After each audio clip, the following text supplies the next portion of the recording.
But that land is 35 acres. The people of Kakuret know it. I bought it from the Honorable MP for Kenny. And had he read this motion, I'm sure he would not have signed it. But as you all know, there was a lot of coercion. There was a lot of intimidation.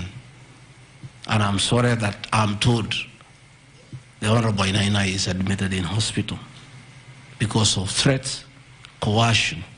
He is being forced to hang a brother against his will and his conscience. These are the lies that Mutuse brought to the National Assembly and asking the people of Kenya to get rid of the Deputy President of the Republic of Kenya based on lies. I have seen another ridiculous allegation that the Honorable Rigathi Gachagua, Deputy President of the Republic of Kenya, has since becoming Deputy President, acquired 80 acres of land in Meru. That is false. What is true is that the Deputy President is a member of Solution Circle Limited in Meru. And for those who do not know, the Deputy President is half Meru, half Kikuyu. His mother, the late mother, Kirigo Gachagua, was born in Meru in a place called Katheri, and thereafter settled in Kiberesha. Deputy President Rigathi Gachagua sometimes is a lonely man. His father is dead, his mother is dead. His brother, Derito Gachagua, the governor, died of pancreatic cancer. His brother, Dr. Fred Wachira Gachagua, died because of alcohol. His other brother, Jackson Riani, died because of alcohol. His sisters are married. So when he goes home, many times he's lonely. And he decided to look for some land in Meru where he can go and build a house and be among his relatives, his mother's relatives. And in the process, I identified a 29-acre land and borrowed money from Solution Circle, which I'm paying every month. We'll give you documents to show you that this is 29 acres, not 8 acres, that I have bought from a loan that I have taken as a member of Solution Circle in Meru, the land of my mother, and which I call home. I have seen an allegation that I have a dairy farm in Nyandarua. I don't have a single animal in Nyandarua. I have some little land in a place called Shamata, but I'm yet to do anything about it. I think I just mentioned it to one of the member of parliament for that area called Gachagua that I would like to start a dairy farm. And I think in those rumors in parliament, the Honorable Mutuse went ahead to say that I own a dairy farm in Nyandarua. I own no such farm today, but God willing, because of the good climate in Daragwa, in Shamata, one day, God willing, I'll have a huge dairy farm. I have seen companies listed just to create an impression that Rigathi Gachagua is doing business. I want the people of Kenya to know that Rigathi Gachagua was a businessman before he became a politician. And he had a life, and that life is part of his history. So getting companies that were associated with him 15 years ago, 13 years ago, 10 years ago, and publishing them, it's just being mischievous. My life did not start as Deputy President. I left university in 1989 and served the public for 15 years, up to the year 2002. I left for the private sector for another 15 years. In those 15 years, I was a very astute businessman. And luckily for me, maybe of you are not that lucky, it was during the Kibaki era when things were working.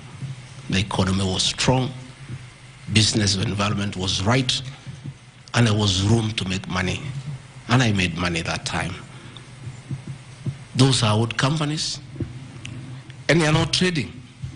And when I became deputy president, a few companies that owned properties, I transferred to my children, and I told them to continue doing business and not to do business with the government because I don't want conflict of interest.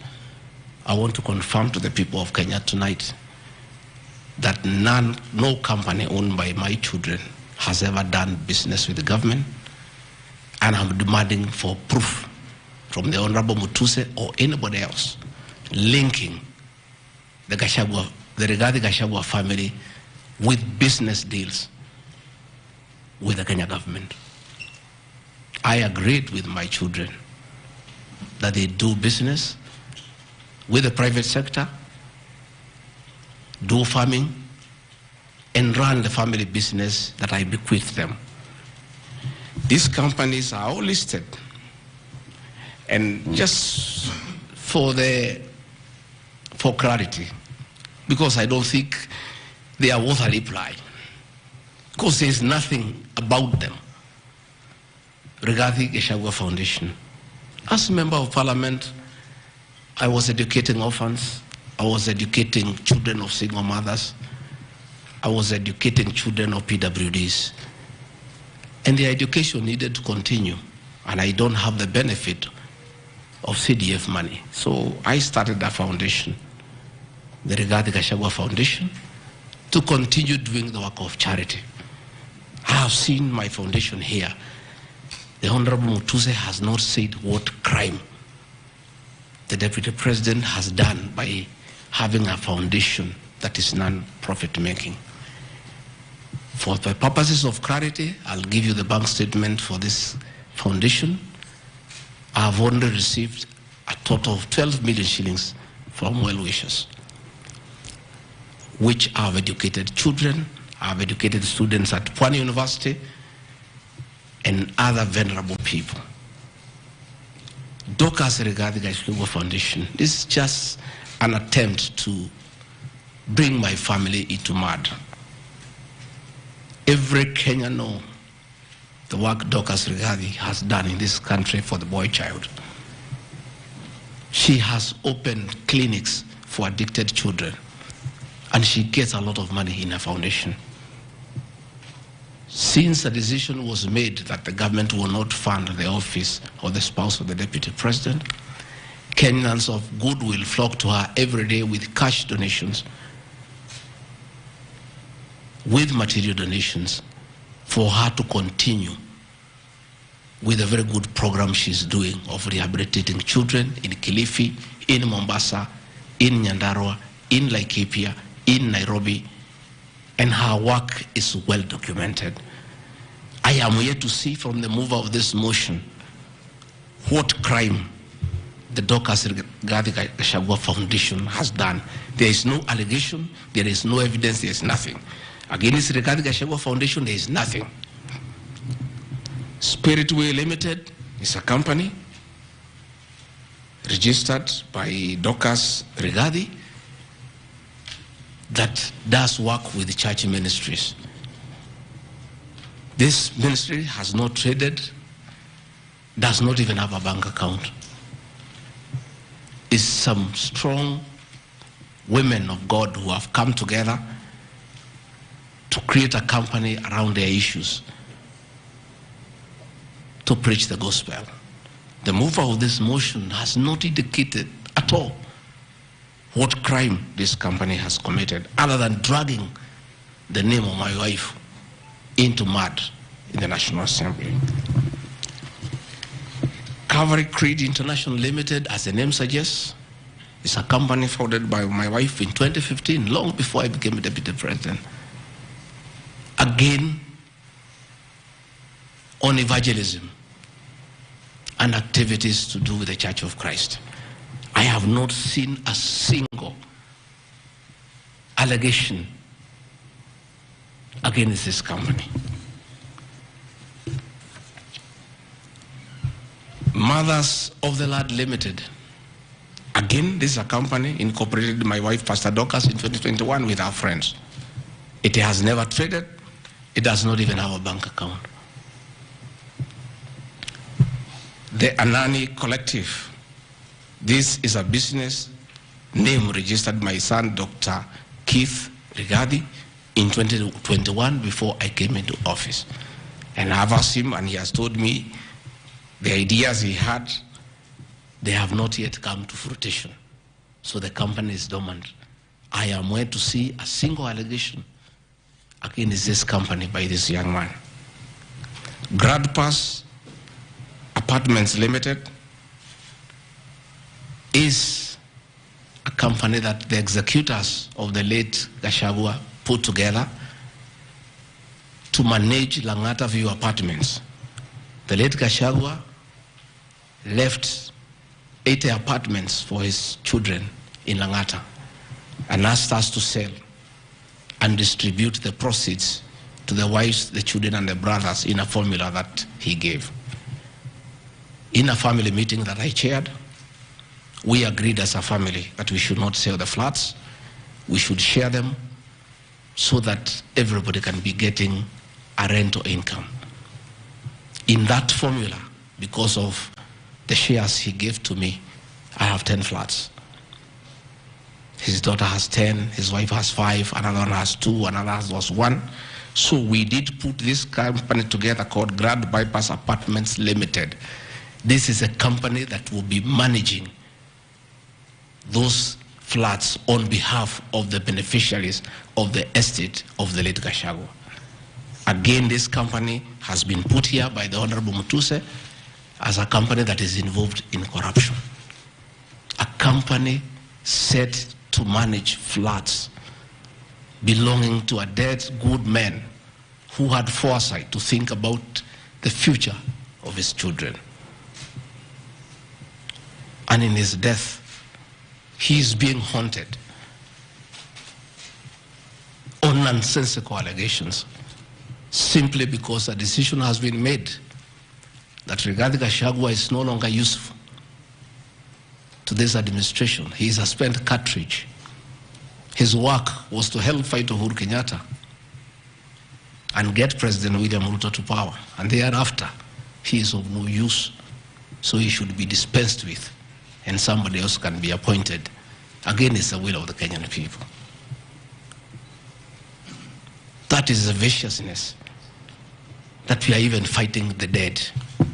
How cruel can we be? How insensitive can we be? What is this power thing? That you even fight the dead for you to entrench yourself in power and get rid of your perceived political enemies. I appeal to the people of Kenya to have respect for the dead, if nothing else. People may have money, they may have power, they may have everything, but they must remember that it is very respectful to respect the dead. Please stop haunting my late brother. Don't put him on trial. He committed no crime by working hard and leaving an inheritance for his children and entrusting his brother, Rigathi Gachagua, to look after that property.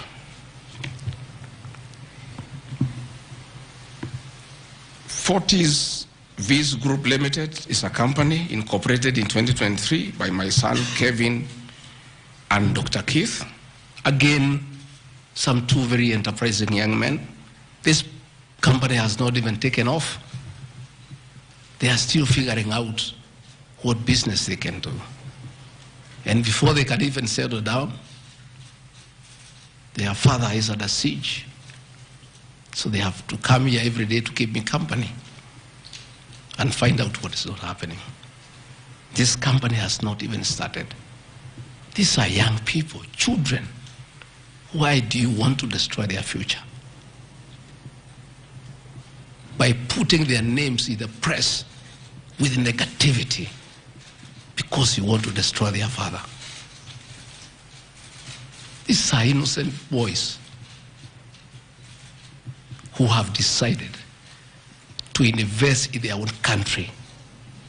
Why do you want to destroy them? You can destroy Gachagua, fair enough, he has lived for 59 years. But these boys, 130 years, why do you want to destroy them? Pioneer Medical Company Group, I founded this company in the year 2008. It has not done business for the last 10 years. Why are you bringing it to Parliament? Rido Furniture Mart Limited, I founded this company with my wife, Pastor Dorcas, in the year 1999. We used to sell furniture at the roundabout at Bomas on your way to Rongai. And we built this company from scratch. And it's been in existence for years. And when we stopped trading with it, we put up apartments in Kroi, in Rongai, called Rido Plaza, that are managed by this company. We collect rent. We have, I think, 40, 50 flats there, and pay tax every month. What wrong has Rido Furniture Mart done? Rido Plaza was constructed in 2012, 10 years before Gachagua became deputy president. Even if you want to kill this man and make sure he's totally destroyed, why don't you pursue him for the 2 years he has been in office? Why do you want to go back 20 years before he became deputy president, and criminalize his enterprise and his hard work? Biovet Kenya Limited is a company, again, I founded in 2009. Many years before I even went to Parliament. It has not done business for the last 15 years. Not a single shred of evidence that this company has done wrong. It's not there. Morani Manufacturers Limited. It's a company that is founded by a character from our village and sold some shares to my wife and my children and interested them in manufacturing feeds for pigs and for chicken. It never even took off. This company has never traded in government. It has not done any business. It is actually dormant. I'm told the account has only 102,000 shillings. And you want to set the Deputy President of the Republic of Kenya, a man elected by 7.2 million Kenya shillings, because his wife and children have some shares in a company that has 132,000 shillings. Surely. Delta Merchants Limited is a company I founded in 2009 during the Kibaki era. It has not done business for 15 years. We demand that you see what this company has done. Wamunyoro Investments Limited is a company named after my village in Wamunyoro, which I founded in the year 2001 as a construction company. This company owns a lot of property that I bought in those years when the economy of this country was on sound footing. Since I became deputy president, we ceased all activities of this company. It has not done a single transaction with anybody. The company is dormant, but it owns property. Those properties were bought and acquired long before I became deputy president.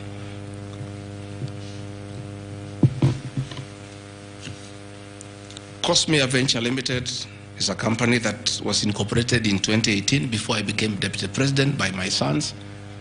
They do what you call bulk SMS. I used to give them work when I was member of parliament to send messages to my constituents. I think they were charging me 30 cents per SMS. Some young, enterprising young people. Company 2018, it doesn't do business with government. It is not accused of any wrongdoing by anybody, anywhere. It's just putting the name there. Royal Crimson Ventures Limited, again incorporated in 2018 by my children to do their little business. No allegation of any wrongdoing has been annexed to the motion. Kurito Properties Limited, again, this is a company that me and the co-executors put together for the purposes of managing the Vipingo Hotel. No details of any accusation, any wrongdoing, nothing. Cristo Kenya Limited, this company I founded in 2009. And when I became deputy president, I gave out my shares to my children, and myself and my wife, we got out and asked them to continue doing business. My two children, like their father, very enterprising.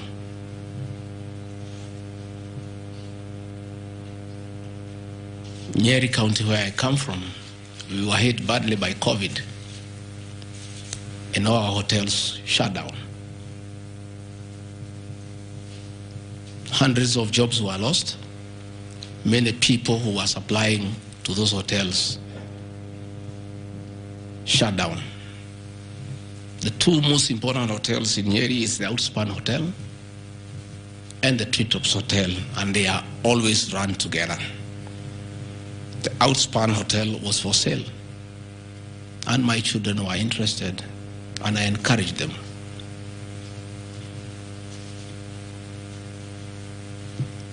Treetops Hotel cannot be sold. It belongs to KWS. It's a government hotel. You can only lease. And the person who owned Outspan Hotel had also leased the Treetops Hotel. So my son acquired Outspan Hotel and got an assignment of the lease. So they don't own Treetops Hotel. It's on a lease from KWS to Aberdare Safari, then an easement to Cristo Kenya that is run by my children. I shouldn't be here talking about Cristo Kenya Limited and my children because they are not part of this proceeding. But they have no other forum to defend themselves, so I have to defend them. They are grown-ups. They should defend themselves, but they don't have the forum. They went to a bank and borrowed 600 million. The documents are there. And bought a hotel and bought the lease. And I publicly announced that my family has acquired the two hotels because there was nothing to hide. I saw no need to advise my children, like other people do, to buy the properties through proxy because this was straight business. They went and borrowed 600 million from the bank. And they were given 1 year moratorium, which is not over, to do the renovations and all that and open the facility. But I want to thank my son, Dr. Keith Regadi. He worked very hard. That I think last month or so, I was at the Treetops with the British High Commissioner to open the Treetops. The Treetops is so important to the people of Nyeri and the Aberdare ecosystem. It is in the Treetops Hotel that Princess Elizabeth slept as a princess and woke up as a queen. And when that facility was shut down, it was very devastating to the people of Nyeri and the Aberdare ecosystem. So when the people of Nyeri heard that the son of the deputy president is interested in leasing that facility from KWS and reopen it, there was joy and jubilation in the Aberdares. Since this hotel opened, 45 Kenyans are back to work. mama mboga we talked about during our campaign are supplying vegetables to that hotel. The local butchers are supplying meat to that hotel. The traditional Moboko dancers come every weekend to entertain the tourists and get some payment. The tourism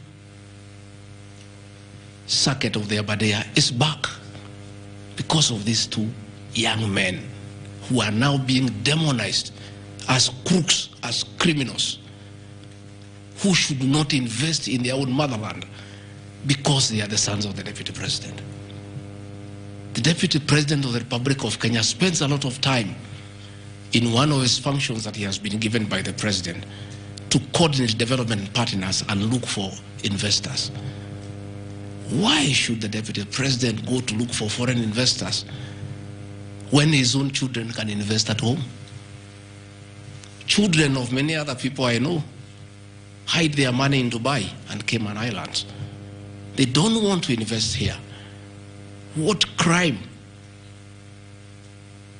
have the children of the Deputy President of the Republic of Kenya committed by borrowing money from a bank to buy a hotel and spur tourism, create employment, and spur business within the local environment?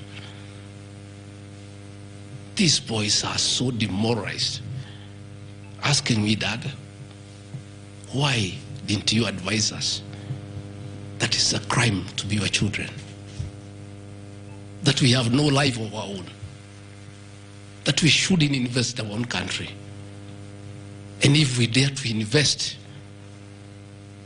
we should do it at our proxy so that we conceal our identity? Are we criminals by virtue of being your children? That's a question my children are asking me.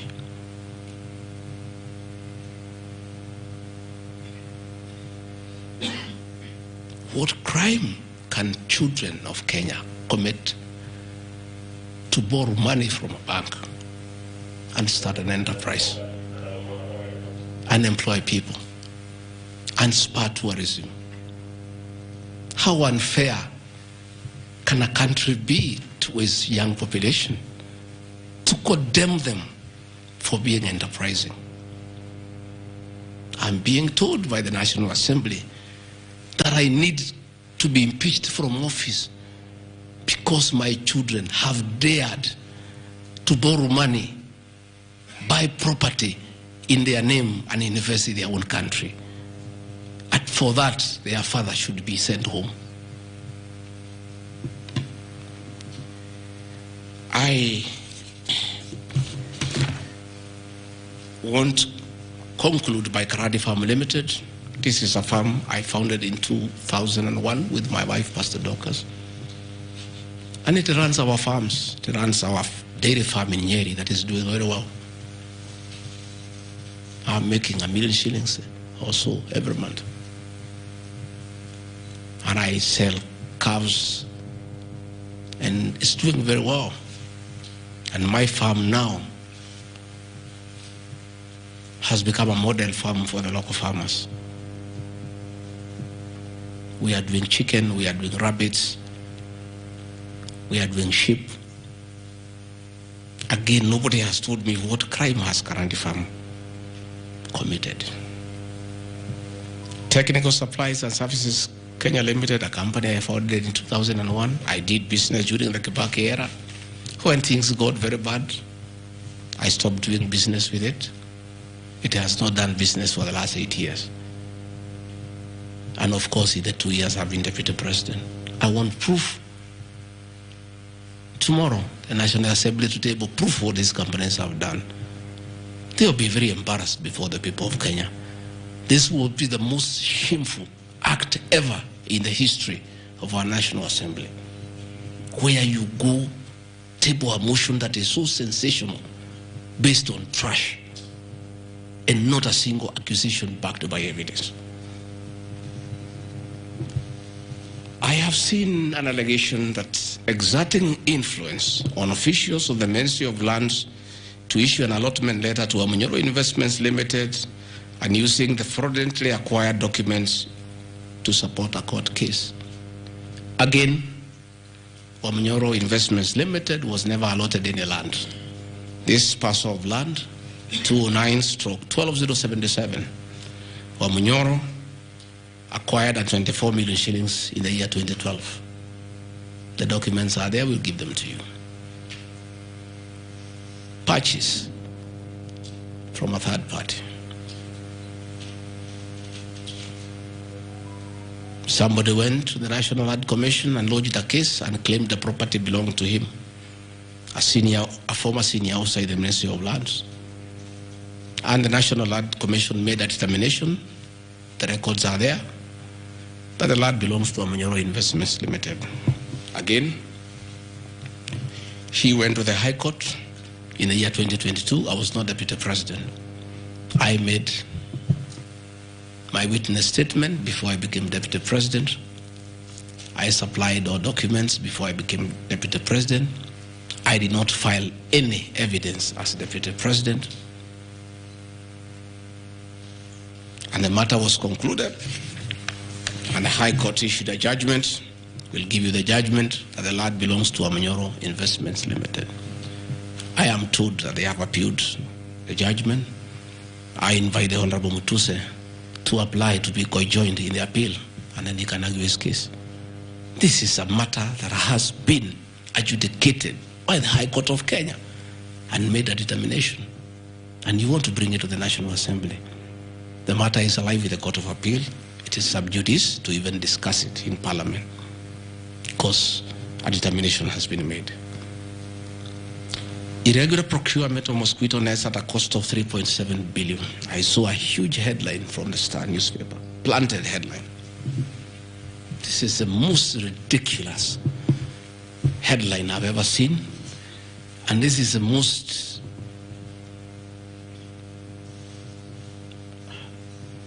I lack a proper one, and I don't want to speak in Kikuyu.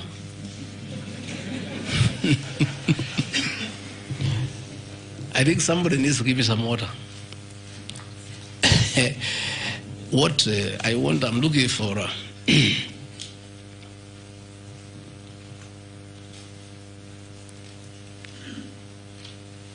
I have seen that allegation. I want to respond as follows. One,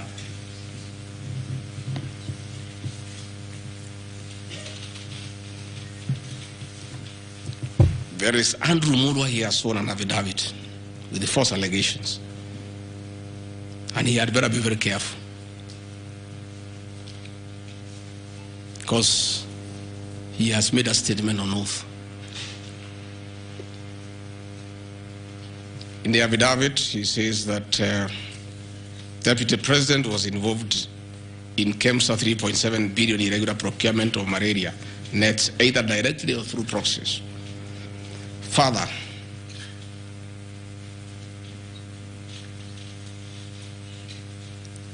Shobika Impex Limited is an international company, the fourth largest manufacturer of mosquito nets in the world. It has done many tenders with KEMSA, with the Global Fund, countries in Africa, in Asia. And there was a tender.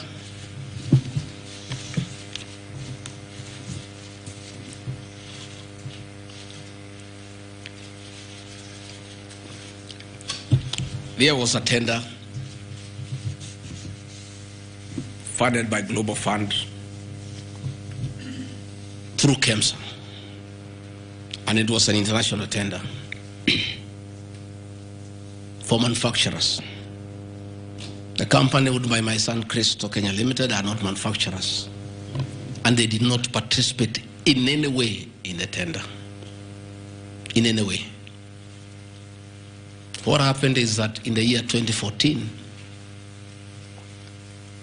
8 years before I became Deputy President, Shobika Impex Limited appointed Christo Kenya as their local agent, whose work is to do their errands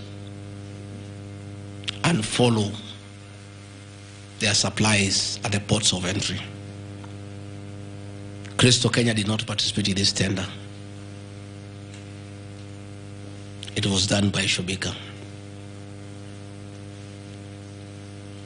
KEMSA wrote to Shobika and said your tender was not successful because you had a problem with pagination of your security document. Pagination. Those of you who have done tenders, you number the pages. And if they are not right, you can be disqualified. And therefore, they were told, can you come and collect your bid board, your regional bid board?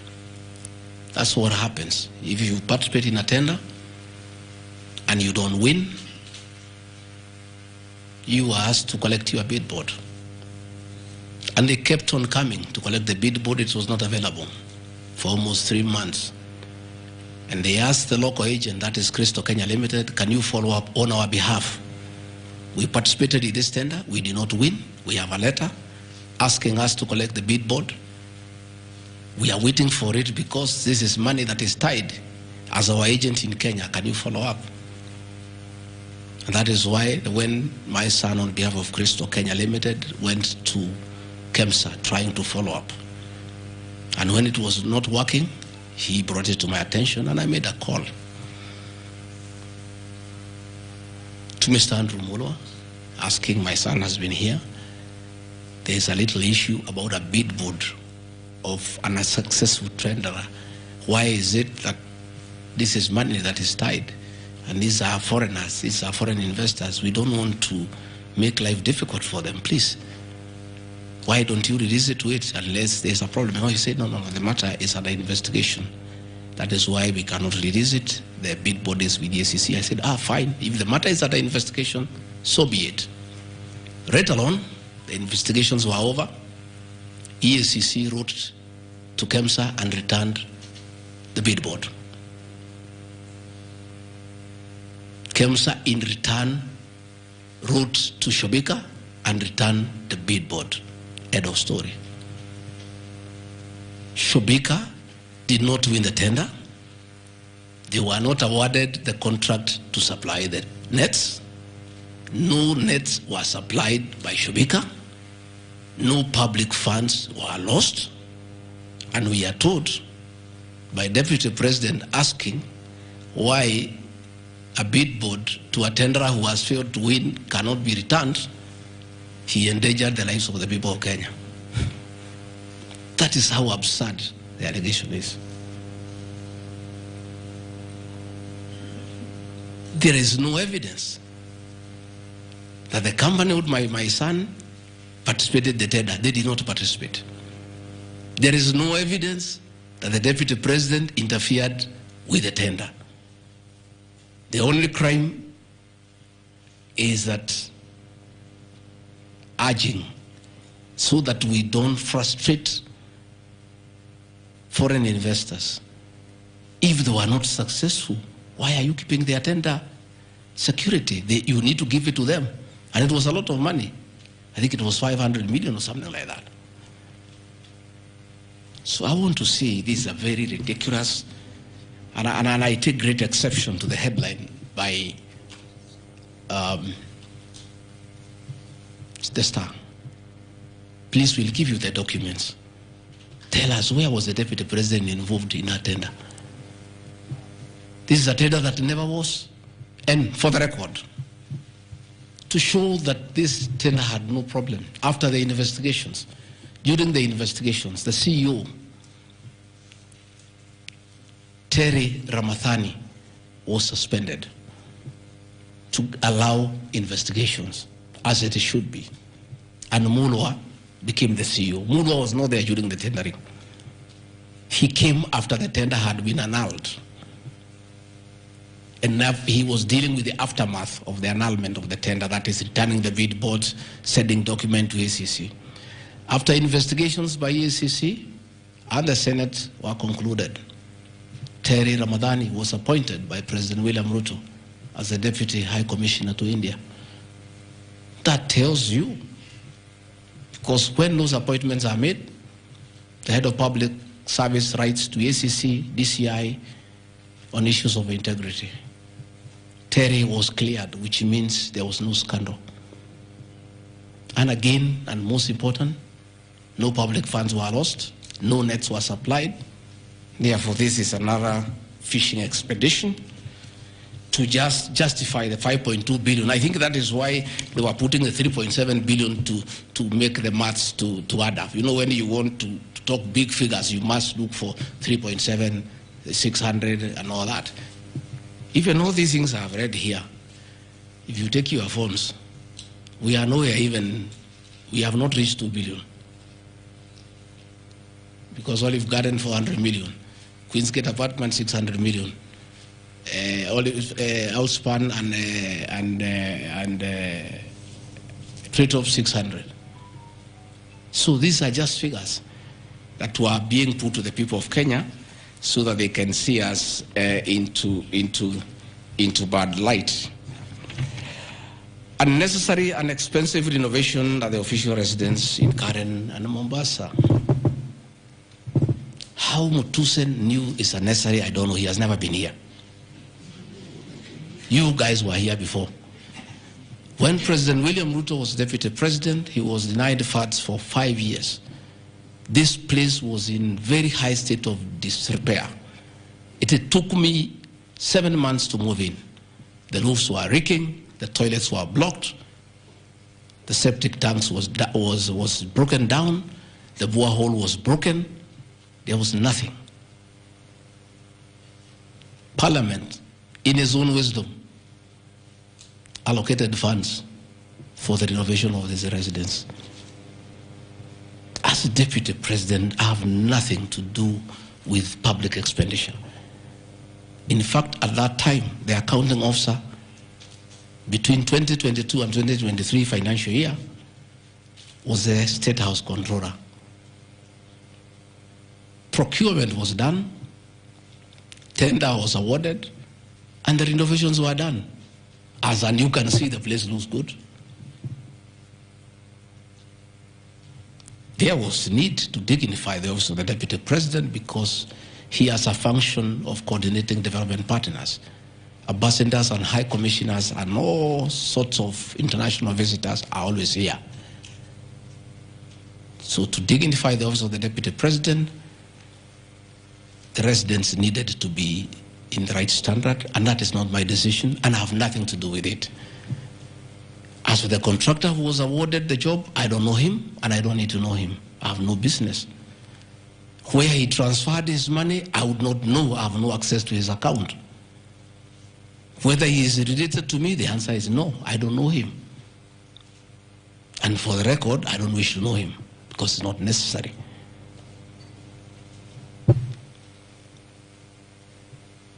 Government expenditure is audited every year by the Auditor General. Since this office was under the executive office of the Deputy President for that financial year, the Auditor General did her inspection and gave us a clean bill of health. The renovations that were done were not highlighted with having any audit query. If the Honorable Mutuse had taken his time to look at the Auditor General's report, he would not have brought this baseless accusation. And even if there was an accusation, it should be directed to the accounting officer, who is the State House Controller, not me. I don't deal with procurement, I don't deal with financial management, I don't deal with anything to do with public finances. But since the matter has been raised, I have to answer to it. I have looked at the Auditor General's report, clean. I have looked at the contract, it's signed by the Controller of State House. As to the work, that I can attest, they did a very good job. And this residence has been dignified. The same with the residence in Mombasa. You know, the residence in Mombasa is where President William Ruto and his wife, Mama Rachel, were chased away, and the house allocated to the regional commissioner. And on assuming office, I took up the residence. It was in state of disrepair. Again, it was renovated. It's a good place. And I normally go there when I go to Mombasa. And it makes a lot of sense, because before the renovation of that residence, anytime I went to Mombasa, I normally have a huge delegation of security people, hospitality, and all that goes with the office, not really me. The bills were very expensive. It makes a lot of sense to have an official residence for the Deputy President in Mombasa, so that when he is there, you cut down on public expenditure.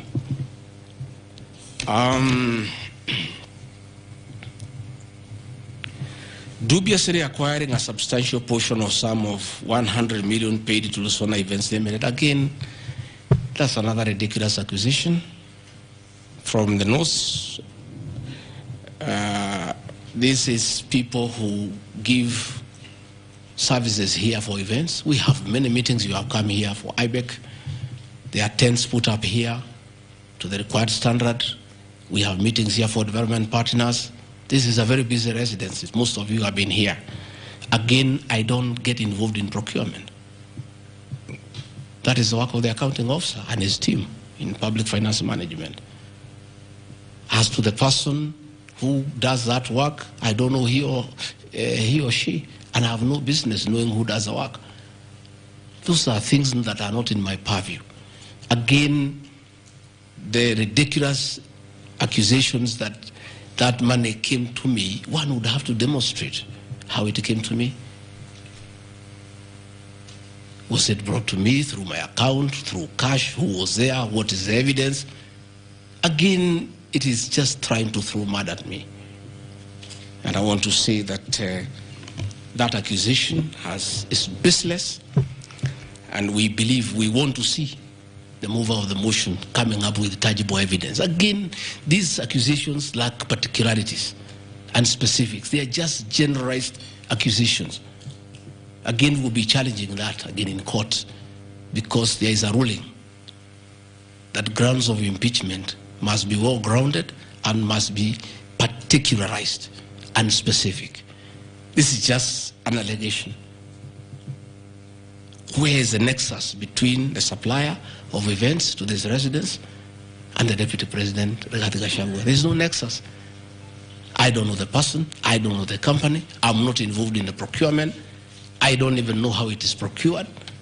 All I do is I want events, and they are arranged, and I take part in those events.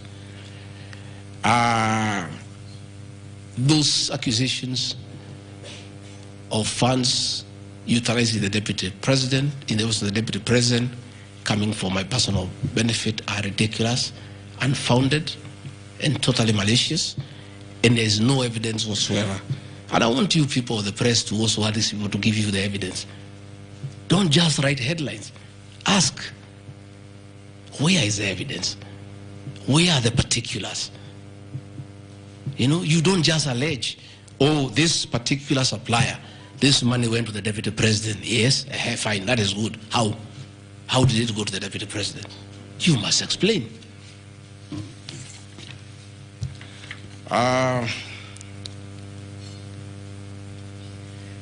Alleged sensational but false allegations against Lady Justice Esther Maina. It is alleged that the special notice of motion at ground 4 had a gross violation of the Constitution, that I publicly attacked the Lady Justice Esther Maina and falsely threatened to bring action against her. I did not threaten to bring any action against Justice Maina. I did bring action against her. I was just informing the public because I'm a public officer and I have freedom of speech. I have filed a petition before the Judicial Service Commission against Justice Esther Maina in issues I felt I did not get proper justice. So I did not threaten her. I did what the law says. If you are not happy with the conduct of a judge, you file a petition before the the Judicial Service Commission, which I have done. Again, I don't want to delve before the matters because it is against sub judice, but that I have done, so I cannot be threatened. I cannot be said to threaten her. And again, I have a right as a leader, as a Kenyan, to say what I'm doing. And I did say publicly that I will bring a petition against her, and I have done it. And the evidence is there. You see it. We have filed a petition, and we are waiting for it to be concluded.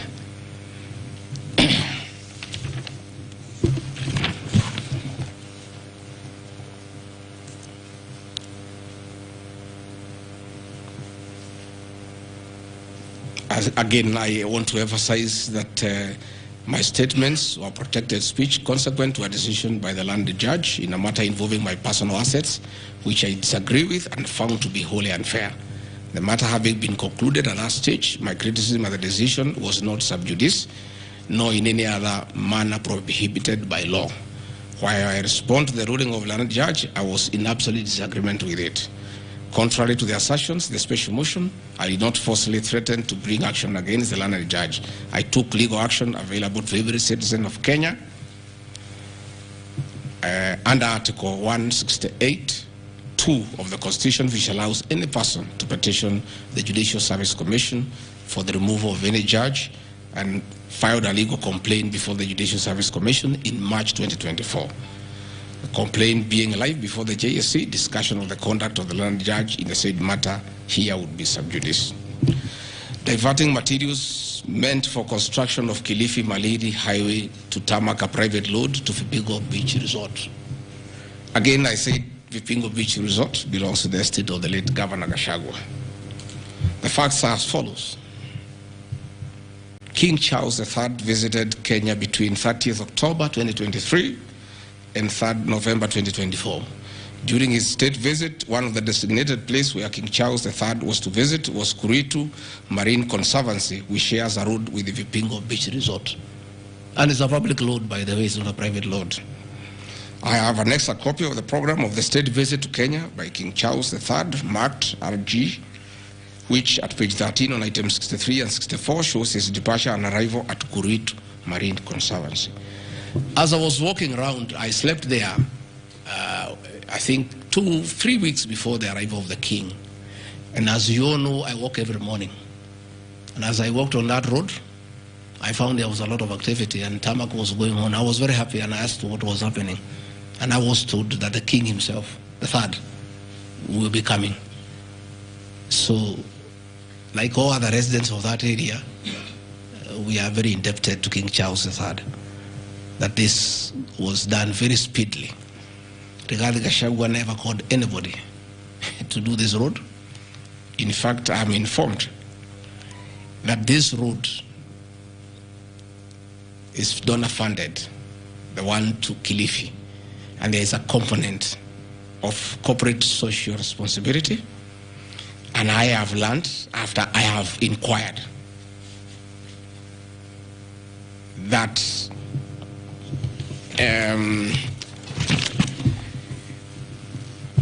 these people of that road is called Takawungu Shariani Vipingo. It's off the main road. And I am made to understand that Kuritu Marine Conservancy,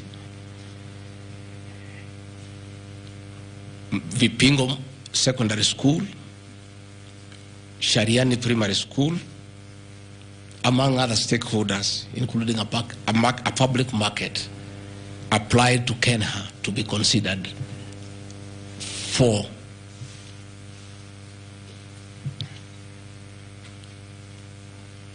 corporate social responsibility.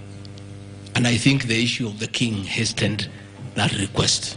And that's why I said we are grateful to the king. Again, I invite evidence to show that I influenced that road. In any case, I would like to know the member of parliament for that area, how he will vote in this motion. He should be a very happy man. If Deputy President Rigathi Gachagua occasioned a tarmac road to be done in his constituency, he should vote for me. But I didn't. And when I went there, that Shariani market, people are very happy with that road, because I walk there in the morning when I sleep there. People are very happy with that road. The secondary school there, the boys and girls are very happy. The primary schools are there. And again, contrary to the assertion by the Honorable Mutuse, it's not a private road, it's a public road. And it is serving many people, a primary school, a secondary school, a market, and a whole community, including the family of the estate of the late Governor Gachagua. We are just beneficiaries of good deeds by our government that were hastened by the arrival of His Majesty the King III. undermining the president and the cabinet by allegedly making contradictory public statements from the position taken by cabinet regarding the evacuation of the people residing along Nairobi River. To start with, for the record, President William Ruto has never complained to me that I have undermined him. If he has told that to Honorable Mutuse, I would like to know that he has complained to Honorable Mutuse that his deputy has undermined him.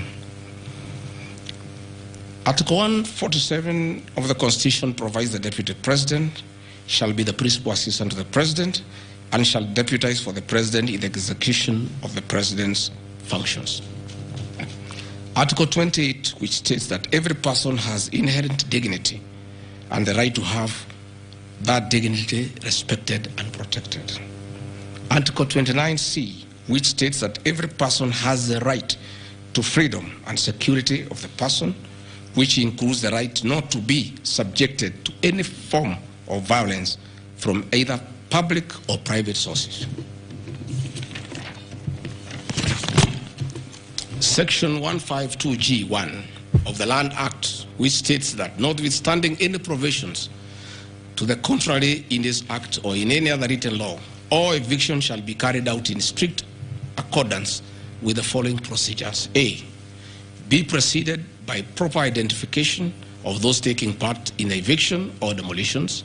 B, be preceded by the presentation of the formal authorizations for the action. C, where groups of people are involved, government officials or their representatives to be present during an eviction. D, to be carried out in a manner which respects the dignity, right to life and security of those affected. Include special measures to ensure effective protection to groups and people who are vulnerable, such as women, children and elderly and persons with disabilities. F, include special measures to ensure that there is no arbitrary deprivation of property or possessions as a result of the eviction. G, include mechanisms to protect property and possessions left behind involuntarily from destruction. H, respect the principles of necessity and proportionality during the use of force and give the affected person the first priority to demolish and salvage their property. Critically, our Constitution provides at Section 147(2) that first, the Deputy President shall perform the functions conferred by these constitutions and any other functions of the President as the President may assign. Pursuant to Article 3 of the Constitution, I, as well as every citizen of Kenya and state of public officers, have the obligation to respect, uphold, and defend the Constitution in performing any of my functions. The national values and principles of governance contained in Article 10 of the Constitution by those state organs, public officers, and all persons, including myself as the Deputy President, wherever we make or implement public policy decisions. In relation to this matter, these national values and principles include the rule of law, democracy, and participation of the people, human dignity, equity, social justice, inclusiveness, equality, human rights, non-discrimination, and protection of the marginalized. Adherence to these principles became extremely important when we, as state officers, are contemplating legal evacuation of citizens with a duty to avoid inhuman forced evictions that would be contrary to our Constitution and international law. While campaigning with the President, and subsequently when I was sworn in as Deputy President, you can remember, I promised as a key pillar to the Kenya Kwanza government that there will be no forced and unlawful evictions and that all evictions shall be human and entail legal compensation. You remember my inauguration speech. I said never again shall this administration carry out inhuman evictions in a brutal manner as was done in the previous administration. I and my office, the Deputy President, have undertaken extensive engagement with all parties in regard to the cabinet decision on eviction, which I fully support, including the Nairobi River, which is an entity under the ODP and County Government of Nairobi. Adherence to these principles become extremely important when we as state officers are contemplating legal evacuation of citizens with a duty to avoid inhuman forced evictions that would be contrary to our Constitution and international law. Guideline number 6 of the United Nations General Assembly, Guidelines for the Implementation of the Rights to Adequate Housing, prohibits forced evictions, and the state should ensure that any eviction under domestic law are fully compliant with international law.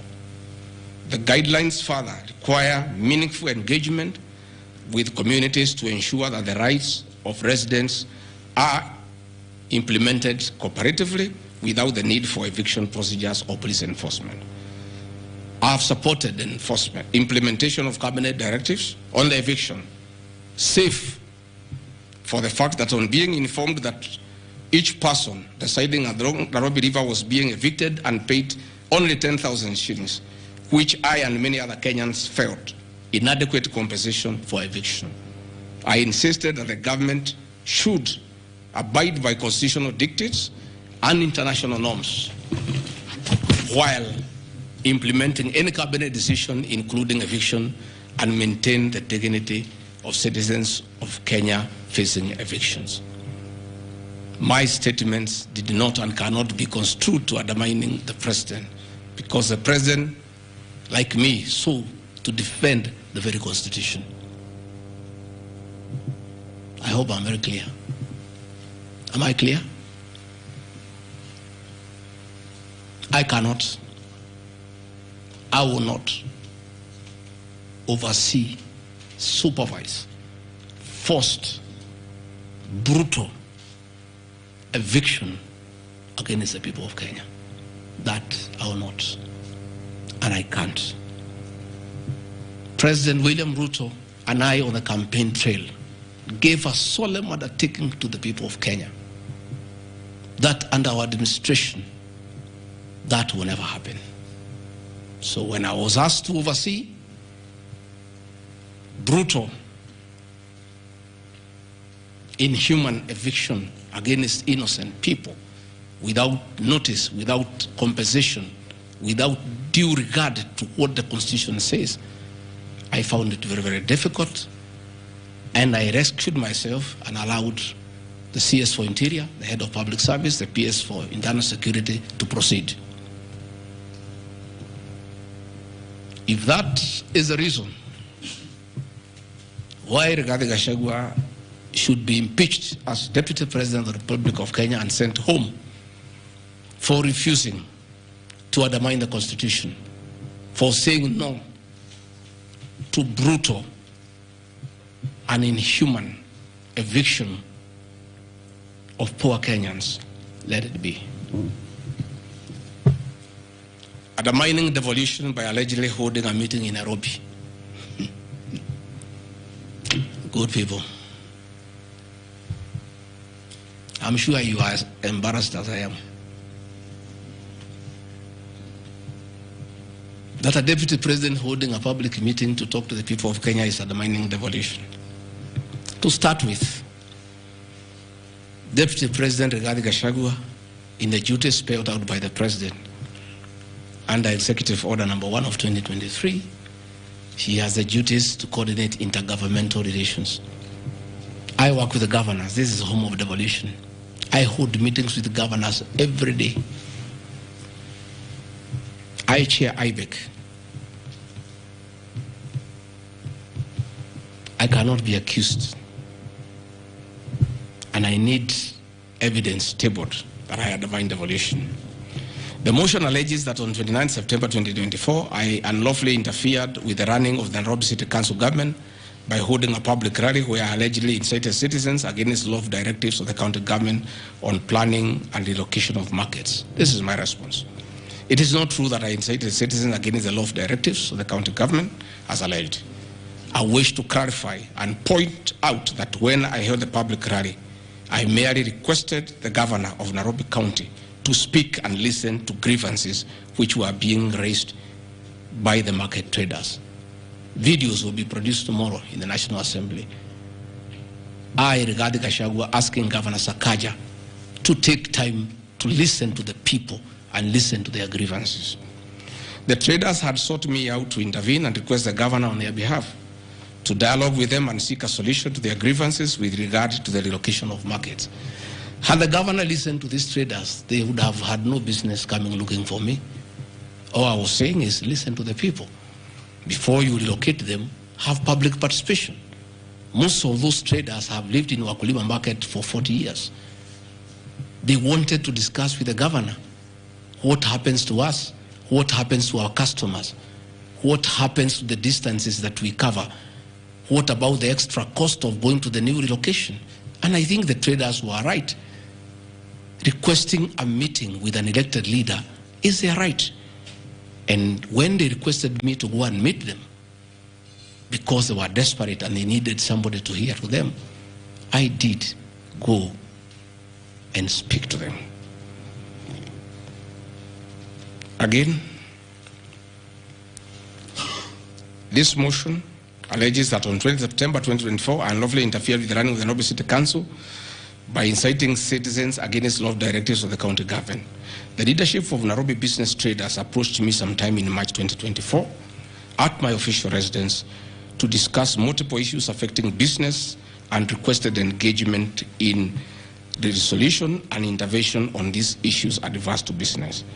Consequent to this meeting, I directed that short, medium, and long-term strategies be undertaken, coordinated by the Office of the Deputy President, to address the issues raised that are cross-cutting with agencies including KRA, Kenya Post Authority, Counterfeit Authority, Kenya Bureau of Standards, the National Police Service, Kenya Copyright Board, given that the violation is under the Office of the Deputy President. I was just doing my work. On 11th April 2024, the Small Traders and Government Agencies Technical Committee, coordinated by my office, held a meeting to discuss issues raised by the small traders, including Mudhurwa Market, attended by ODP staff in a supportive role in keeping with the draft framework of cooperation and engagement between government, Nairobi City County, and the Nairobi business traders. Subsequent to that meeting, a meeting on 24th April 2024 between Nairobi City Council and the Nairobi Small Traders and numerous others, the ODP on 22nd July 2024 invited His Excellency Johnson Sakaja, among other state officers, to a meeting at ODP. Officers scheduled for 22nd July 2024 to review the draft framework of the cooperation and engagement between the small traders and the government of Kenya. On 3rd September 2024, the ODP wrote to Governor Johnson Sakaja and all other stakeholders, submitting a final combined draft of the framework for review and feedback. After all the engagement between all the parties and the draft framework, Governor Sakaja decided to arbitrarily proceed with the relocation of Mudhurwa Market. That gave rise to the cry by the people. Meetings had been held, a framework had been agreed on. And as an elected leader, as Deputy President, I think going to listen to people who are in anguish, who are crying, is responsible leadership. The government that President William Ruto and I lead is a listening government. And going to listen to people cannot be an impeachable crime. I would like to know how members of parliament would want to send me home for going to listen to people who are crying that they need to be listened to. I would like to understand. Undermining devolution by allegedly holding meetings to fight alcohol.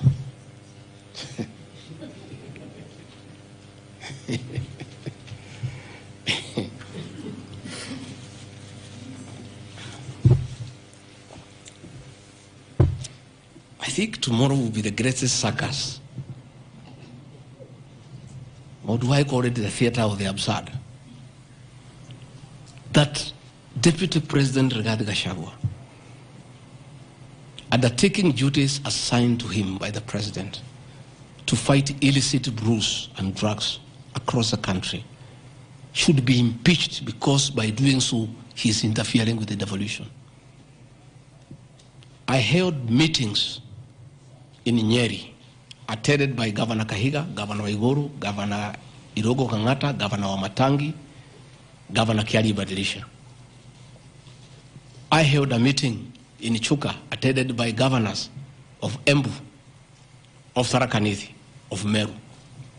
I attended a meeting in Mombasa, attended by governors of Kwale, a representative of the governor of Mombasa, the governor of Taita Taveta, a representative of the governor of Lamu, to discuss. I held a meeting in Nakuru, nearly with all governors present, and all of us jointly, under my chairmanship, the Ministry of Interior and Governors, we agreed on how to tackle the menace of illicit brews. And we have a good story to tell. Out of those efforts, our young men who are sleeping in trenches are back home. Women are very happy their husbands are back home and they are bringing food. In fact, some children have been born. Some have even been named Gigi because of the effort that I have put in fighting illicit brews. I think the people of Kenya would be shocked to hear tonight that one of the accusations against their deputy president and why he should go home is because he led the battle to fight illicit brews and drugs that has caused havoc among our young people. Please, if Rigathi Gachagua is a problem, why don't you assign this job to somebody else? Because this job must be done. We must get our children off drugs. We must fight illicit alcohol. And saying that you want to impeach the deputy president because fighting illicit brews and drugs is interfering with the devolution. I think this is the greatest joke of the year. Even the 291 MPs who signed this motion, most of them, because I know them, have looked for me personally to thank me for the way I have successfully led the war against drugs and illicit brews. And that is why that sham public participation should have had my responses, so that the women could hear that one of the accusations against the deputy president is that he should be sent home because he was leading the war against illicit brews and drugs. I don't know. I think there is something wrong in this country. That somebody has sat down to draft a motion to impeach the deputy president of the Republic of Kenya. And one of the grounds is that he has interfered with the devolution by leading the war to fight illicit brews and drugs. This is a height of absurdity. And Parliament will be the theater of the absurd. I would like to hear what is the nexus between fighting illicit brew and interfering with the devolution. I would like to know. I've never had any governor complain. I've never had any MCA complain. I've never had any Kenyan complain. The only Kenyans who have complained are few. They are the manufacturers who are manufacturing poison under the guise of producing alcohol. Those are the only few ones.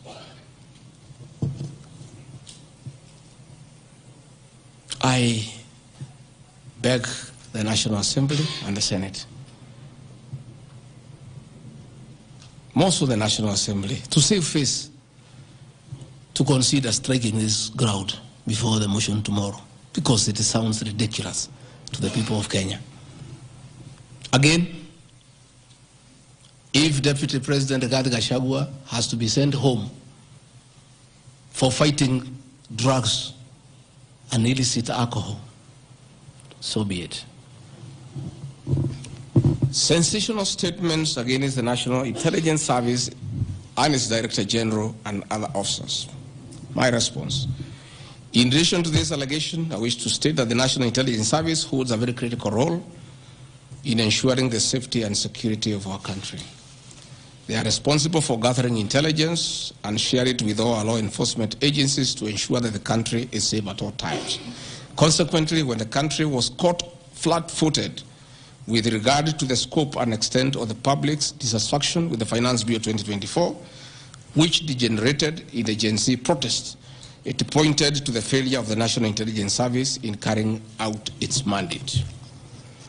I am persuaded that the National Intelligence Service ought to have known beforehand that the public was completely opposed to the finance bill, and they ought to have briefed the president before the protests began, as this would have caused a change of tact by government regarding the proposed bill and protest, which culminated in the loss of innocent lives and destruction of property, could have been avoided. Hence, I expressed my opinion, as this is in my public media briefing in Mombasa, and my utterances were not any different from what happens to other countries when there is lapse or failure by the intelligence agencies. Many of you will recall that after September 11th terrorist attack in the US intelligence agencies were massively criticized. An inquiry was even opened to investigate why the intelligence agency was not able to detect and thwart the terror attack. Under the Constitution of Kenya, the government agencies are supposed to be accountable to the Kenyan people, including the National Intelligence Service, and calling them out when there is a dereliction of duty does not amount to undermining them. In any case, the Director General of NIS is not above the law. He is a public officer. Just like the President, the Deputy President, Cabinet Ministers, he too is subject to criticism like any other public officer. In fact, I'll have videos. President William Ruto, as Deputy President, at one time criticized the then Director General of the National Intelligence Service. In another video, he heavily criticized the then Inspector General of Police for underperformance. I have learned from my boss how this job is done. It's clear. It's done. I mean, nobody, the President is criticized daily. The Deputy President is criticized daily, and we take no offense. The Director General of the National Intelligence Service is not above the law. He is a public officer. He is accountable to the people of Kenya. And when one feels he has underperformed, he'll be called out. Because that is the nature of the Kenyan state. And this I learned from my boss when he was Deputy President. Again, there was the issue that the President and I committed ourselves publicly that never again in our administration shall ever we allow abductions and extrajudicial killings. Despite the police keeping on misleading the President to say that there are no abductions, you all know, you have evidence on video that they have happened. And that is what I commented, and I said it is wrong. And because I'm a truthful person, I'll say what is wrong when it happens. Despite the fact that I am compelled by the principle of collective responsibility to be part and parcel of every decision made by government, that I'll continue to do so, but only those decisions that are constitutional and within the rule of law. Abductions and judicial killings are unconstitutional. I will never support them.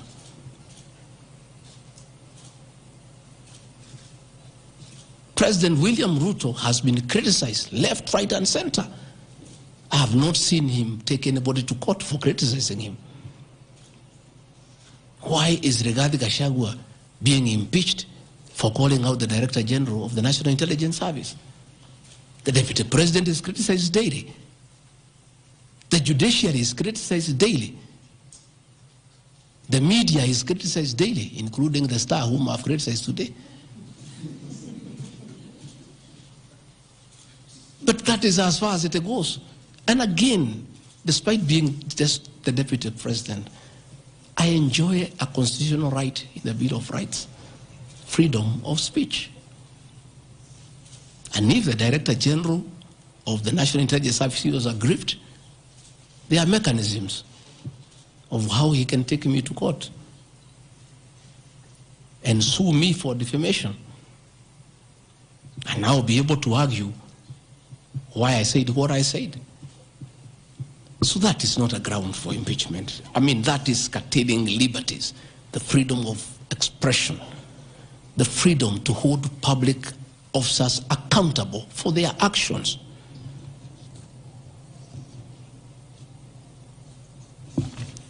And I want to say finally,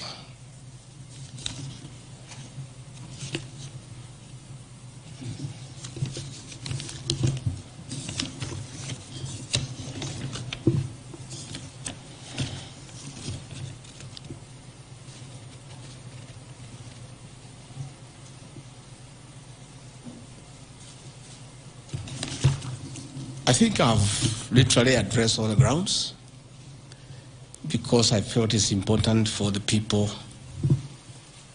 of Kenya to know the allegations against the Deputy President and his responses. And as you have heard, though you are not judges and you are not advocates, there is nothing here that violates the Constitution. There is no gross misconduct. There is no crime that has been committed.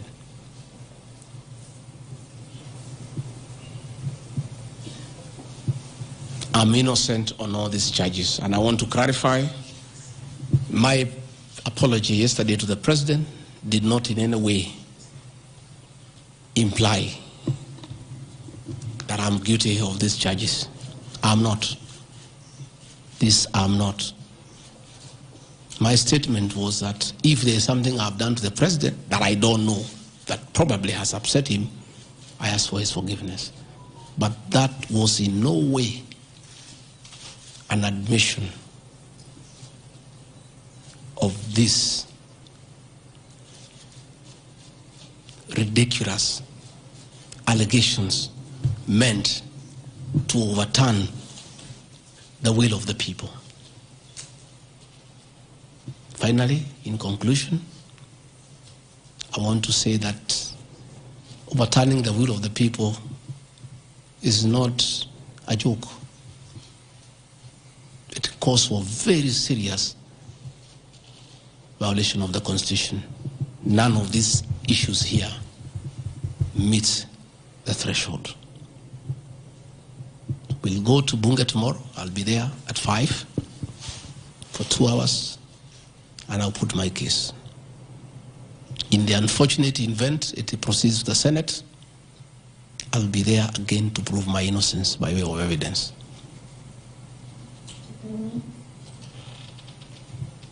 When I called this press conference, there was a lot of speculation that Gachagua wants to resign.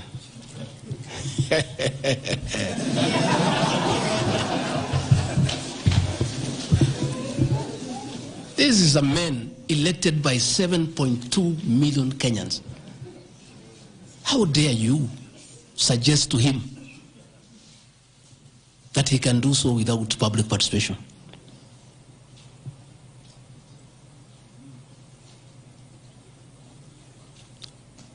I have no intention whatsoever to resign from this job.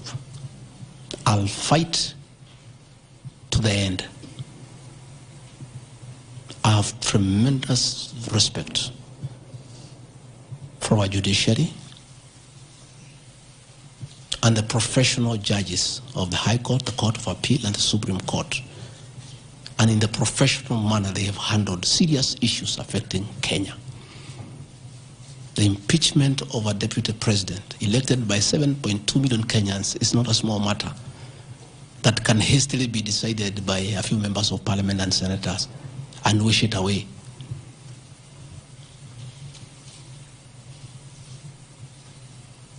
I'll submit myself to independent institutions to get justice. And I'm sure, I have no doubt in my mind that I'll get justice. And this impeachment will be thrown out. And I'll carry out my duties as Deputy President. That is why anybody sending feelers to me to resign is a joker. And I've found a few of people using my friends to come and sweet talk to me. Please, my friends, I don't want to become enemies with you. When you are given such silly messages, don't bring them to me. I have no intention. I cannot resign. I did not give myself this job. I was given by the people of Kenya. I've done nothing wrong against the people of Kenya whatsoever. I've worked hard. I've been very loyal to my boss, President William Ruto. I have worked hard every day.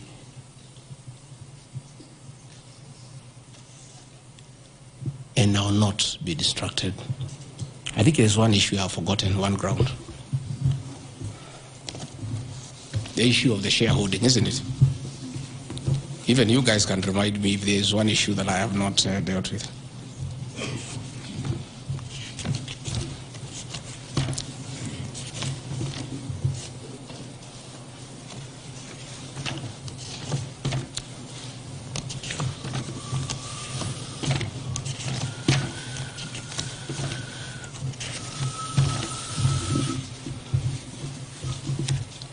Can somebody there give me my notes on shareholding?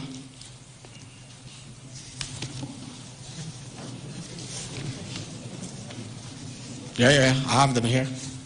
That's okay. Yeah, this is an important one.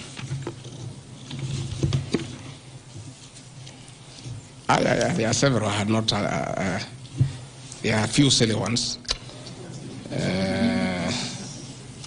There's one that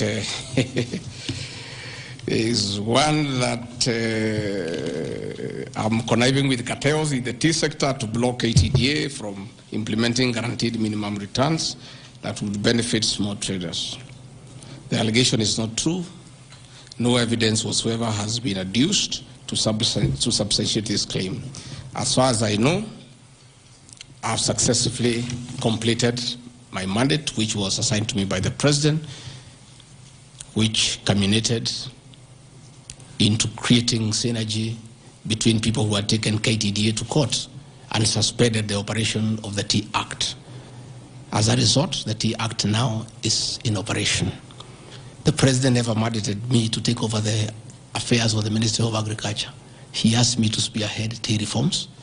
I did the tea conference in Kericho, brought all the stakeholders together, and as a result, I created a synergy among all the stakeholders, and we agreed that those people who had gone to court withdraw the cases, and now the Tea Act is operational, and that will see meaningful reforms. As to claims that I have stopped the selling of tea in Mombasa, there is no evidence to that effect, and I want to call upon the Honorable Mutuse to provide that evidence. Again, in matters coffee, I was given a job by the President to initiate the coffee reforms, which I have done successfully. I held the coffee conference in Meru for 3 days in 2023.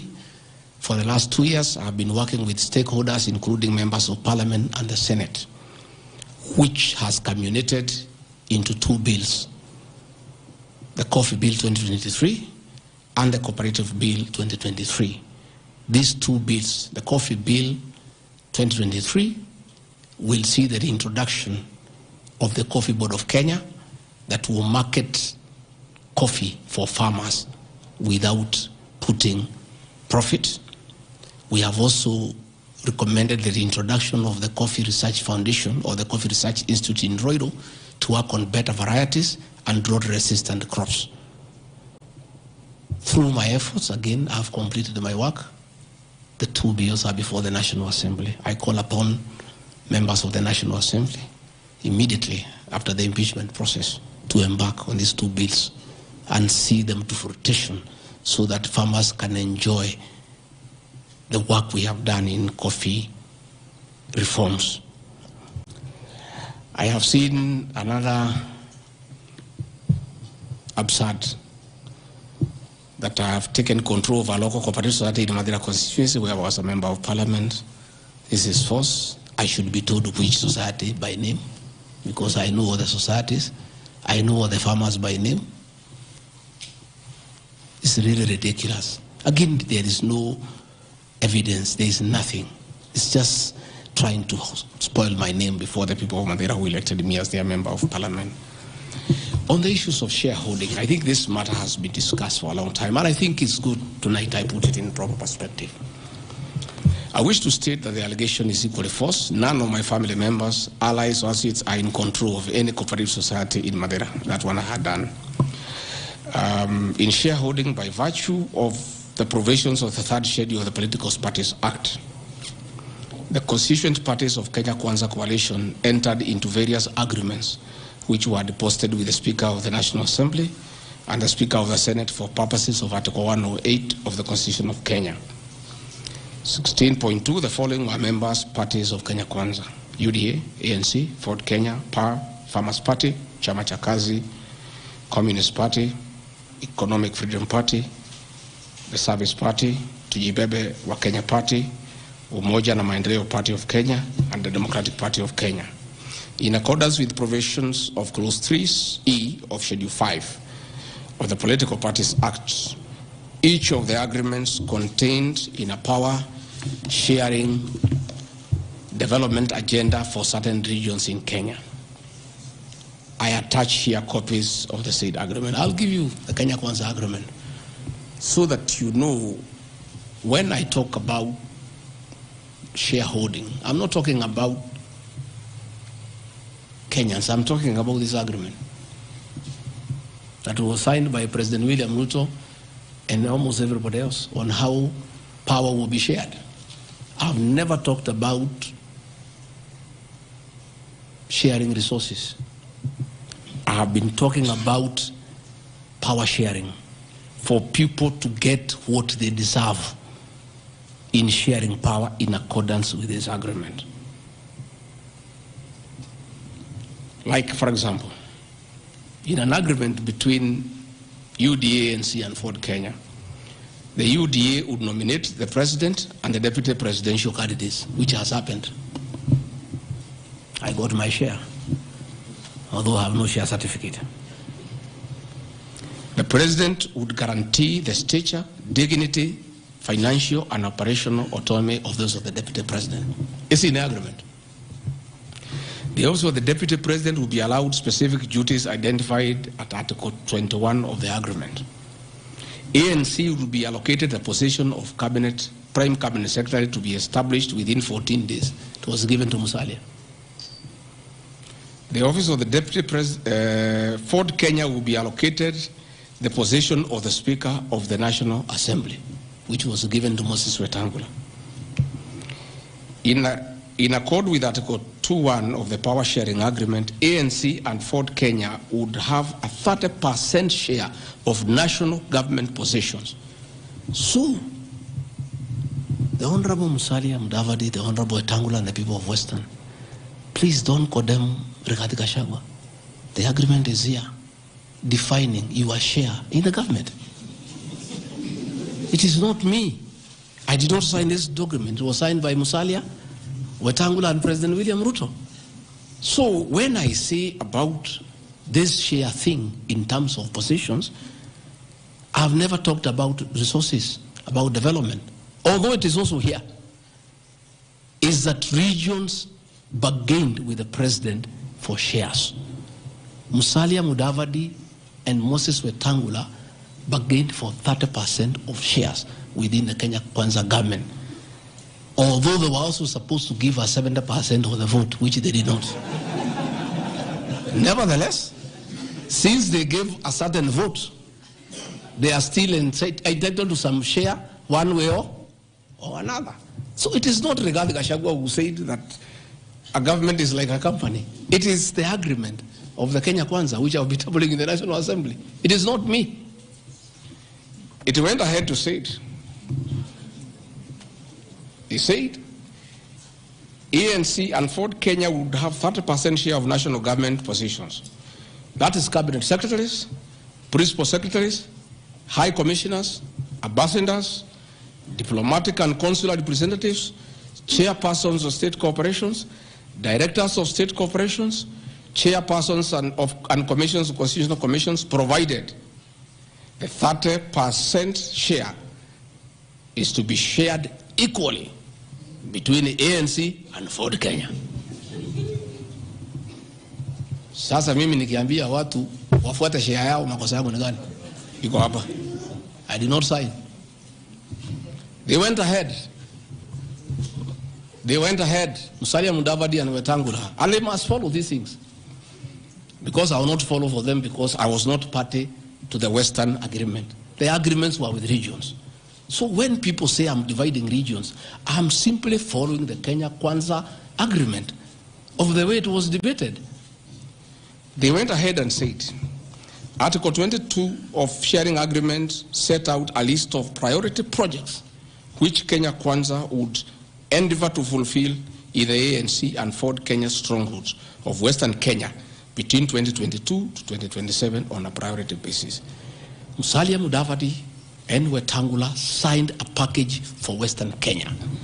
I have never heard anybody call them tribalists, but they signed an agreement demanding for Western Kenya. They demanded, and it was agreed it will be done. Completion of all incomplete or stored bitumen roads. Construction of an extra 1,000 kilometers of bitumen in Western Kenya. Revival and modernization of sugar factories in Western Kenya. Establishment of new industries identified in Article 22 of the agreement.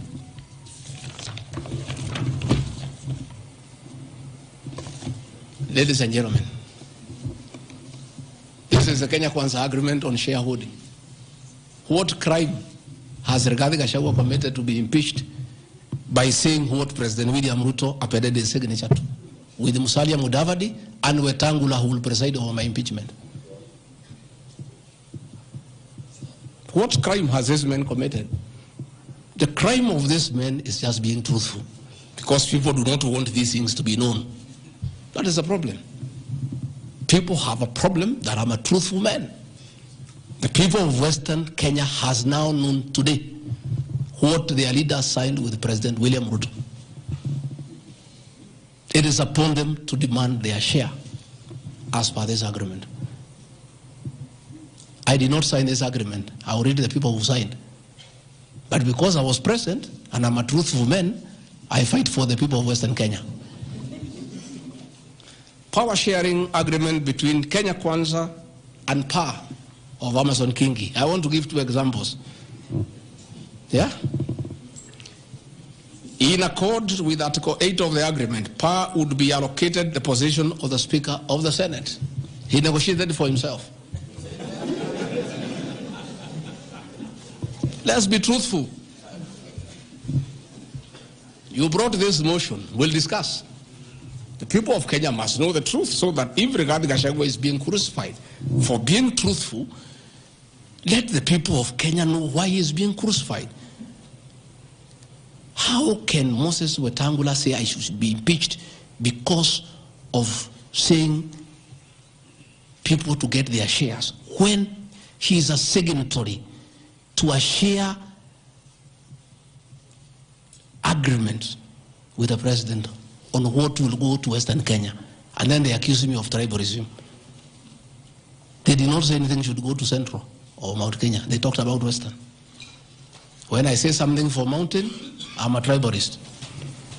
Kingi said, position of Speaker, you are mepewa.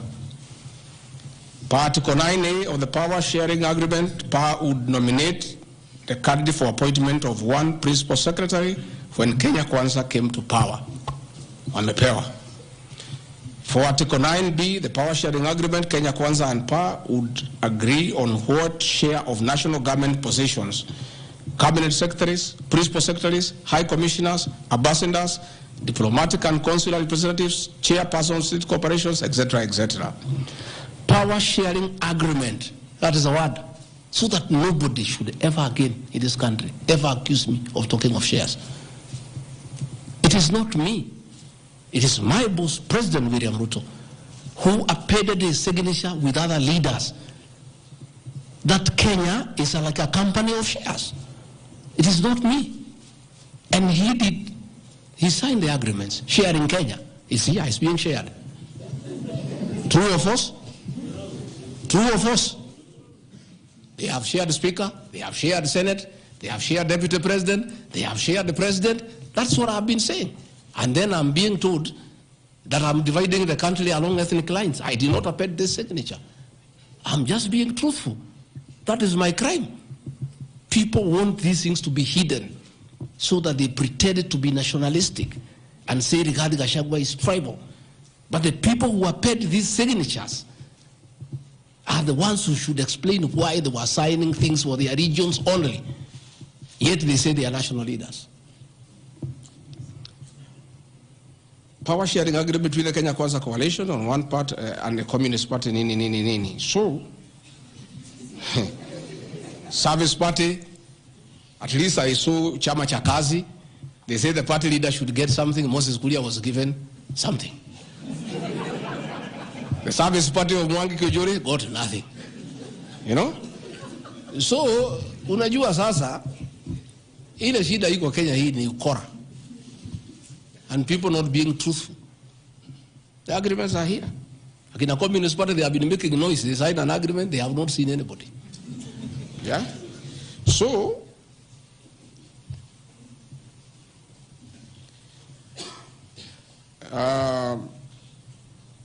my speeches on the shareholder issue are informed by their aforesaid power sharing covenants, which are founded on law and lessons learned from the well-known disputed 202 NAC power sharing agreement.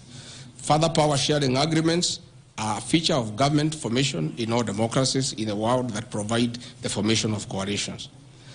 My pronouncements on the issue, properly understood, are not only anchored in law, but entirely harmless and incapable of being construed as a basis for ethnic animosity, a danger to national cohesion, or a threat to national unity.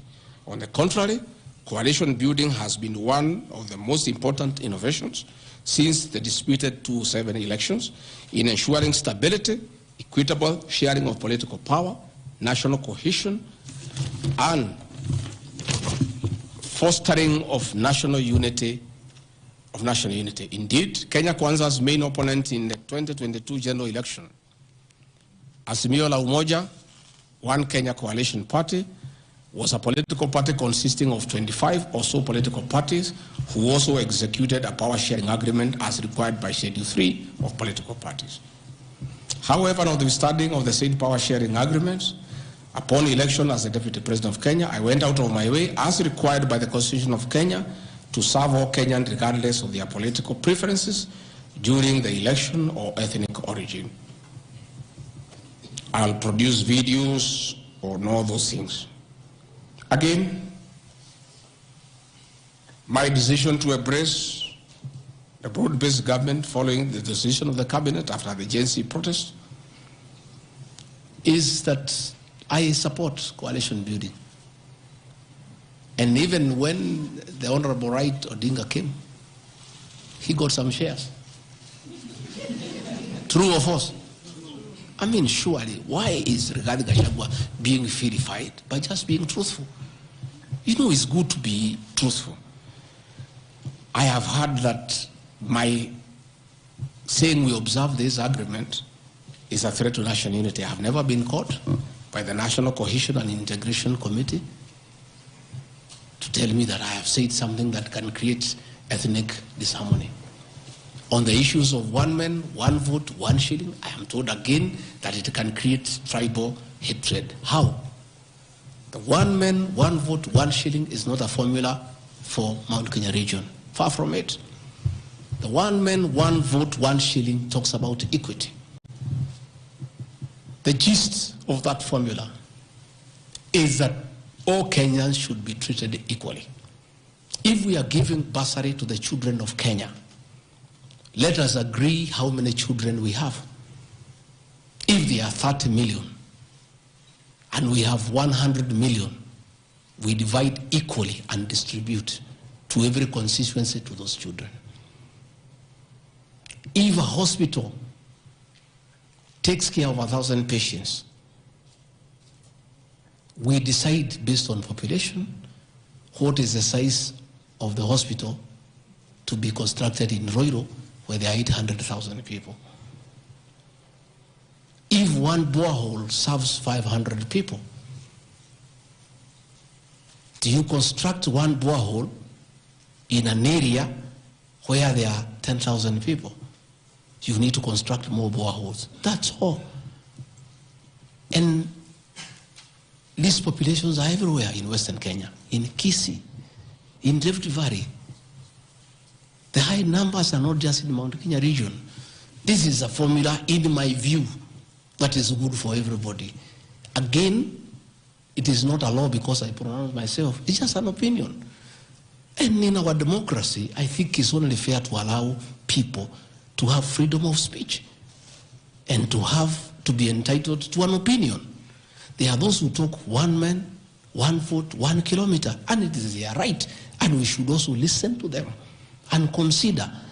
And all those opinions can be harnessed, and people can agree which is the best formula to take care of the people of Kenya.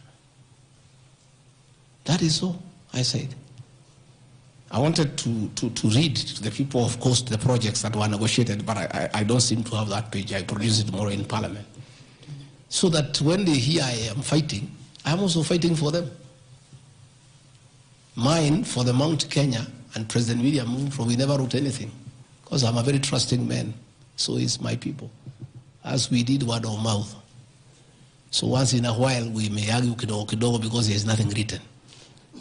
So sometimes it's when people say I'm blackmailing the president, but I'm simply asking, my boss, we agreed the following, can we please do it? We agreed this on that, can we do it? We agreed that the people of Mount Kenya who had been given jobs by Uhuru will not be removed without being replaced. We don't seem to be honoring that. Can we honor it? We agreed where we needed to replace somebody who has not performed, we exchange 1 for 1. Can we do it?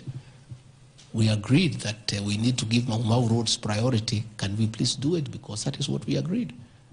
It's simply people being honest with each other and living true to a gentleman's agreement. That is what it is about. So I wanted to explain to the people of Kenya, I am not against any region of Kenya. I am just a crusader for honesty and for fulfilling written and unwritten agreements. That is all I am. I say, if we agree on something, please, let's do it. If we agreed we shall do ABCD before we are elected, let's do it. If we agreed we shall not brutally evict innocent people, please, let's not do it. If we agreed that we shall create a good business environment for people to do business, please, let's not do it. If we agreed there shall be no abductions and extrajudicial killings, please, let's be true to the people of Kenya. That is all. So I want to thank every one of you. And because I've been in Parliament, I don't think it is necessary to have questions. I've been very, very clear on no issues, why I called this a press briefing. I've said I'll be in Parliament tomorrow. I've asked my team to try to give you all the materials so that you can also go and digest. But I think I've prosecuted my case before my employers, the people of Kenya. And I trust, because the members of Parliament are also listening, they'll be fair, they'll be just, and they'll be true to their conscience and do the right thing, and not hang an innocent man without evidence. I wouldn't mind being crucified if there was evidence, but there's nothing. Nothing. Zero. I've explained myself to the fullest. And I think you and the people of Kenya have heard me. Let me thank all of you for giving me this time, and I appreciate the media for your role to inform the people of Kenya, to educate them, to entertain them, and keep them abreast with what is going on. I want to thank you for your coverage of the shoddy public participation on this impeachment motion, because you exposed it for what it was, and your video clips are very useful for us as we argue in courts of law. You guys are wonderful. You are good people. No wonder you are called the fourth estate. I don't know where we would go in this country without you. We would have so much impunity. We would go back to dictatorship without the media. I want to encourage you to continue to be the watchdog on behalf of the people of Kenya, to protect the Constitution with zeal, to uphold the rule of law, and to call out impunity and corruption. And I want to say, after this impeachment, I want the members of parliament now to focus on the corruption scandals around our country. The Adani scandal, the issues in public health sector, the glaring theft of public resources. That is what parliament should consider and take time. And that is what the people of Kenya want. And I really want to thank the media for being a very responsible watchdog on behalf of the people of Kenya. Please continue writing. Where Rigathi Gachagua has gone wrong, please write.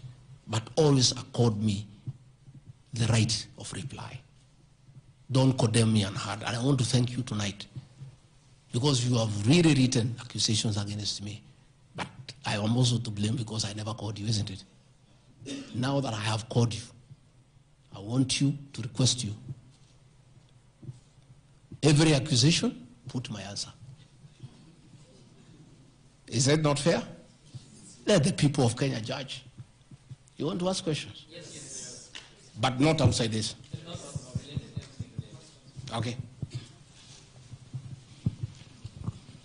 Your Excellency, thank you. We appreciate you hosting us here. You have said a lot in the last more than nearly 2 hours, so I'll be very brief in relation to what you said.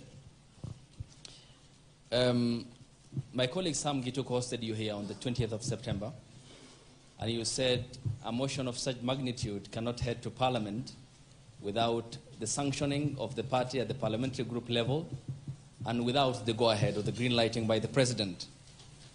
Has President William Ruto in effect sanctioned that motion now that it's in Parliament? Second, this is in relation to your statement on the 4th of January this year regarding High Court Judge Honorable Esther Maina you have mentioned. You said you accused her of corruption, and you said you'll file a petition, but we never saw you there. You nonetheless said that you have filed a petition. Can you tell the Kenyan people when you have filed that petition? Maybe you can note. This one the same because, Your Excellency, you and President William Ruto hold the ultimate office that must provide answers for the Kenyan people. You therefore are open to accountability, scrutiny, and questions. When you took your oath of office, you told the Kenyan people that the country has empty coffers, that you inherited empty coffers. However, your statement is contrary to what the Kenya National Bureau of Statistics says, that at the time when you assumed office, the country had at its disposal 3.02 trillion Kenya shillings, includes revenue plus appropriations in aid. Why, Mr. Deputy President, did you make such a misleading statement in front of the Kenyan people and the world? Regarding your shareholding question, I'm sorry to hold you to account, Mr. Deputy President, that the context in which you have provided the agreement between the parties, the Kenya Kwanza parties, and your defense is different. This is what we said in Kericho County, that this government on February 2023, this government is a company, you told the people, that has its shares. There are owners who have the majority of shares and those who just have a few, while others do not have any. You invested in this government, you told the people of Kericho County, so you must reap. You sowed, you tilted, you tilled, you put manure and irrigated. Now it's your time to reap. Some few months later, the High Court quashed the appointment of more than 1,406 KRA officials. And the judgment? 700 of those officials were either from the Kalenjin or the Kikuyu community. How much of a responsibility will you take, being part of the presidency, of such gross locking out of Kenyans who qualify, who are competent, who merit, yet half of those appointments went to only 2 communities? That's enough. Thank you. One, The issue of Justice Minor is sub judice. I don't want to discuss it because it's a matter before court, but I'll be able to give you the date when we filed so that you can follow the petition. As to the issues that this motion cannot find its way to the Assembly without the President nod, that is true. It can't. It has its nod. As to the issue of shareholding, again, this is a matter that I will be prosecuting. By answering your question, I'll delve into the merits and the demerits of the argument that will come up. But I also want to remind you that I did not say that it's a company. I said like a company. Like. You look at the clip, it's there. Like, I gave an example. And a company has shareholders. I've just read to you, there's 30% here for somebody. That's what I was saying. I was just being truthful without removing the agreement. Again, I am not responsible for making appointments in Kenya. I don't make any appointments. The Deputy President does not appoint anybody. You know, the appointing authority. Ladies and gentlemen, because my lawyers tell me we don't want to delve into the merits and the demerits of the presentation that I've made. Yes, Karanja.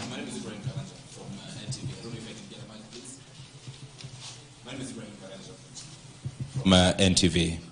Your Excellency, when you apologized to President Uhuru Kenyatta, you said that the words used then were out of political reasons, and that's why you are apologizing.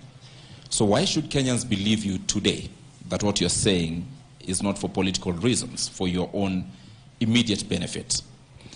My second question, Your Excellency, what next if this impeachment happens tomorrow?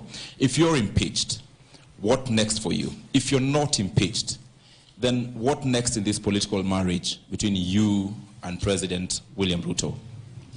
Let's say your answer is what I've discussed here are facts. It's for the people of Kenya to look at the facts and decide whether they have the necessary veracity or not.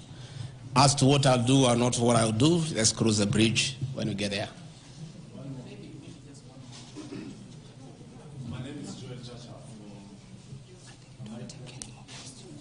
I think good people, we have had a long night. We have had a very long night, and you need to go and file your story. I want to once more thank you very much.